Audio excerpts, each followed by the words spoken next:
Counsel, are you ready to proceed? Yes, Your Honor. Ready to proceed? All right. Mr. Drake, go right ahead, sir. May it please the court and defense counsel. Good morning, ladies and gentlemen. Thank you for being back with us this morning. I hope you had a restful night's sleep. I do know from jury selection that you are all a very attentive and detail-oriented group, and I appreciate that about you. As the judge indicated, this is my opportunity to give you an overview of what I expect the evidence to be. Now, as the judge said, what I say is not evidence. What Mr. Jarvis or Mr. Warwick say is not evidence. All of the evidence in this case will come from the witness stand or in the form of exhibits.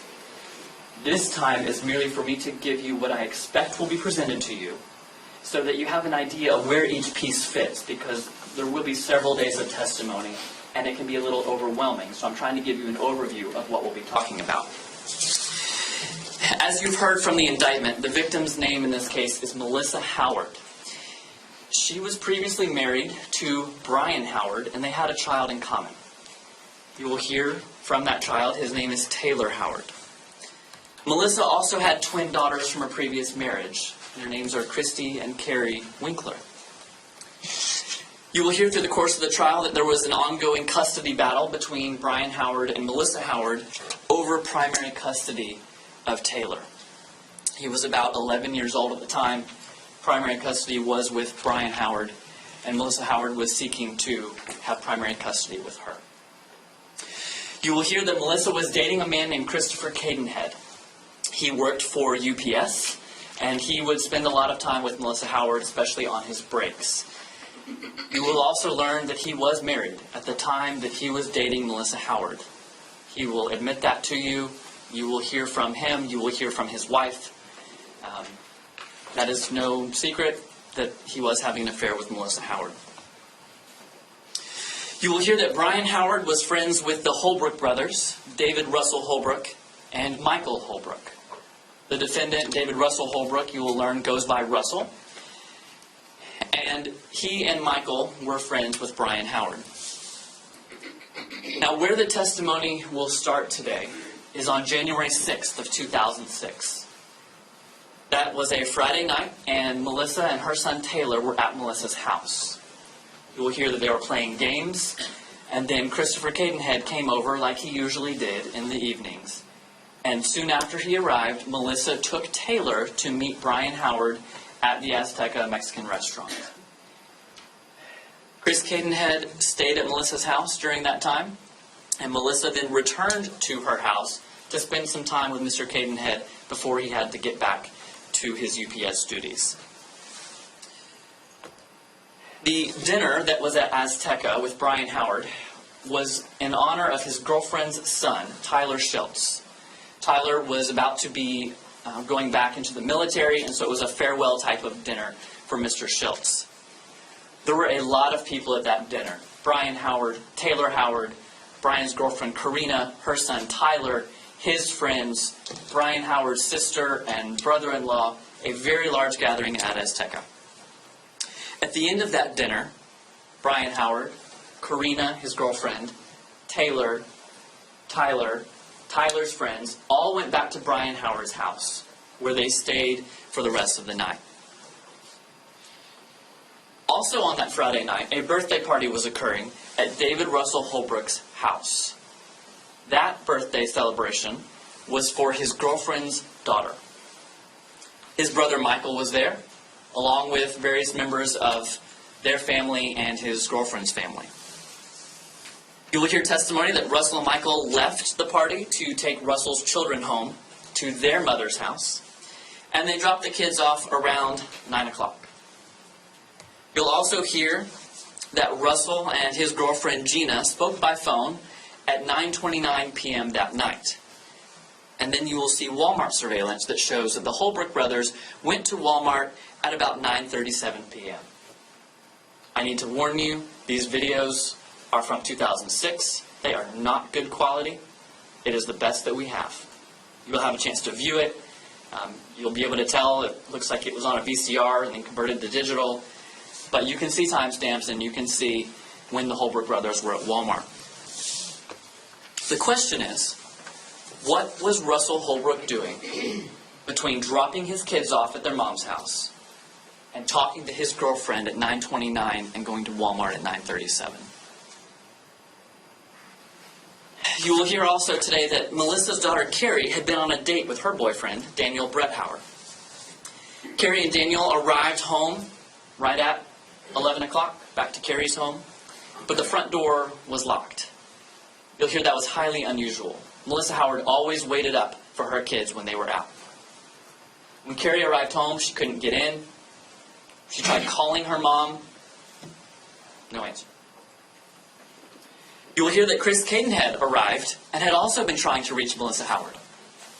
He had spoken with her on the phone after leaving her house earlier that night, and he was on his way to go to a hunting camp with his father-in-law that evening, but he was going to stop by Crestview on the way to see Melissa.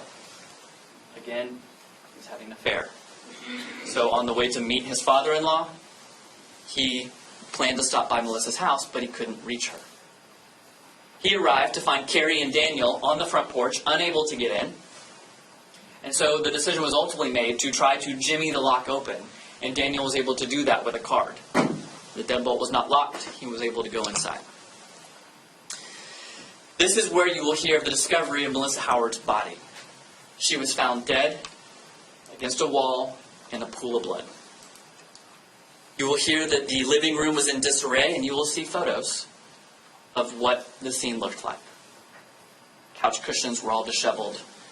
Melissa's neck had been slashed, and she was laying against the wall on her right side in a pool of her own blood. You will hear the 911 call that Christopher Cadenhead made. Again, it is not great quality. You'll be able to understand what's being said, but it is the best we have. While on that call, you'll also hear Christopher Cadenhead having to call his wife, Sherry, and say that he needed her to come to Crestview. That is the night that the news of the affair broke to Sherry Cadenhead, and you'll hear her talk about that. You will hear testimony from the medical examiner, and he will testify to the types of injuries that Melissa Howard sustained, that her cause of death was due to stab wounds, and the manner of death was homicide. You will also hear testimony that Russell Holbrook had been to Melissa's house 2 days prior, on January 4th of 2006. You'll hear about that from Carrie Winkler, Melissa's daughter. You'll also hear testimony from Taylor Howard that he had seen Russell's truck parked near Brian Howard's house that night when Melissa was dropping him off after church. Now, you'll hear that when the defendant was interviewed by law enforcement, he lied about having been at Melissa's house that Wednesday night. You will hear that he said he had not seen her in years, he had not been to her house in years. You will then hear him admit that he had in fact been there on January 4th, 2006. He claims that he lied because he was afraid of having third-party contact with his wife Allison, who was going through a divorce with Russell. Allison was living with Brian Howard and his girlfriend at the time. Also during that interview, Russell's first story was that he left his house with Michael about 8:30 to take his kids home and then go to Walmart, and that he returned back by 9 o'clock. As I said, you will get to see a Walmart surveillance video showing that he did not even arrive at Walmart until 9:37 that night. You'll hear a later interview of the defendant where his timeline started changing. In the subsequent interview, he said he left his house at 8:40 or 8:45, dropped his kids off right at 9 o'clock, then went to Walmart and was home by 9:15 or 9:30. You'll hear another interview where the timeline keeps shifting. You may be wondering why this case from 2006 is just now at trial. You will hear testimony that Melissa Howard's sweatshirt that she was wearing when she was killed was collected during her autopsy. That sweatshirt was mostly covered in blood. And you'll hear testimony about how when blood covers an item, it can overwhelm any other DNA present on it. Portions of the sweatshirt that did not have blood on them were later swabbed for DNA to see if any foreign DNA could be found. You'll hear that most of the swabs didn't give any usable results. But there was one that did. You'll hear testimony from a DNA analyst that male DNA was found on the back or side seam of Melissa Howard's sweatshirt. You'll hear testimony that at the time, law enforcement did not have Russell Holbrook's DNA standards. However, you will hear that law enforcement did have Michael Holbrook's DNA, and you will hear from the FDLE lab analyst, Jennifer Hattler, who will tell you that she compared the DNA on the sweatshirt to Michael Holbrook's DNA and found that it did not match. You will also hear testimony from another DNA analyst named Sukan Worf. She works in the Jacksonville lab of the Florida Department of Law Enforcement. She performs a specific type of DNA testing called YSTR DNA testing. It's a newer type of DNA analysis that looks specifically at the Y chromosome. Ms. Worf will tell you that she was able to determine that the DNA on the sweatshirt matched, for that Y chromosome, Michael Holbrook or his patrilineal relative, meaning his father or his brother or his son. Because she will tell you that the Y chromosome is passed from father to son. And two brothers will have the same YSTR DNA. Now, you've heard me say, and you will hear Jennifer Hattler say, that she had already determined that the DNA on the sweatshirt was not Michael Holbrook's. But when you take that in conjunction with what Ms. Worf said, it matches Michael or one of his patrilineal relatives. You will hear that law enforcement was then able to get a DNA sample from Russell Holbrook. And you will hear testimony from Jennifer Hattler that when she compared Russell Holbrook's DNA to the male DNA on Melissa Howard's sweatshirt, it matched. You will hear her testify that the frequency of occurrence of those two being a match is 1 in 39 million people.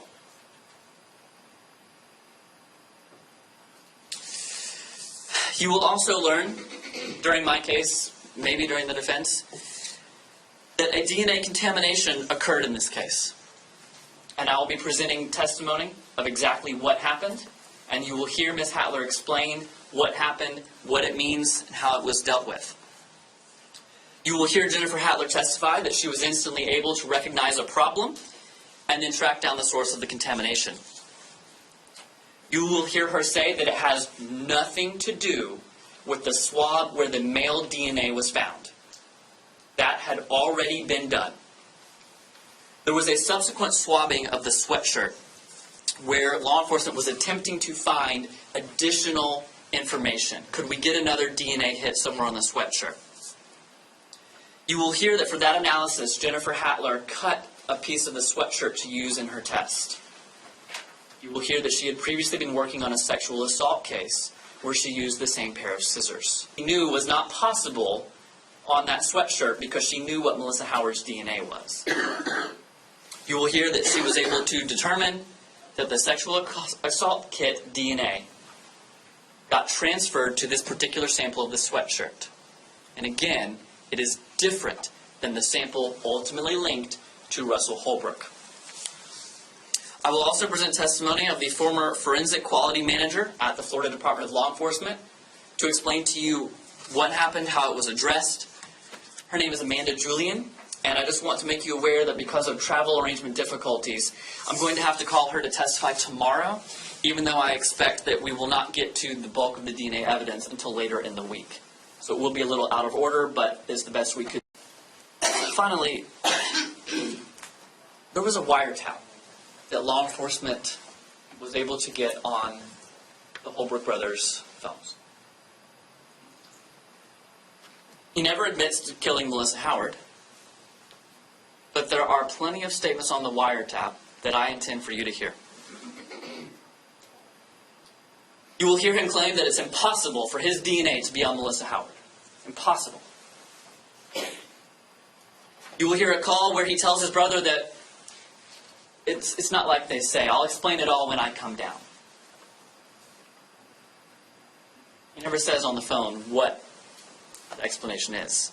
And you'll hear that he suspects that law enforcement had tapped the phones. He also makes a statement to his brother that the only thing law enforcement can prove is that Michael was with him at Walmart. That's all they can prove.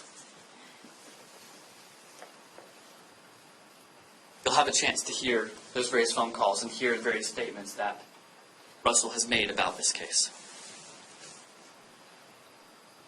Now, I realize that I've just presented a lot of information to you. There are a lot of names, a lot of things to keep straight. But I hope this is helpful for you to see where the pieces are going to fall throughout the course of the week. At the end of the trial, I will have the opportunity to speak with you again. At that point, I will be able to summarize the evidence for you and specifically show you how it lines up with the elements of premeditated murder that the judge will define for you. It is at that time that I'll be asking you to return a verdict of guilty as charged for first-degree premeditated murder. And I look forward to that opportunity. Thank you so much for your attention. I appreciate it. Now, Mr. Jarvis or Mr. Ward have a chance to address.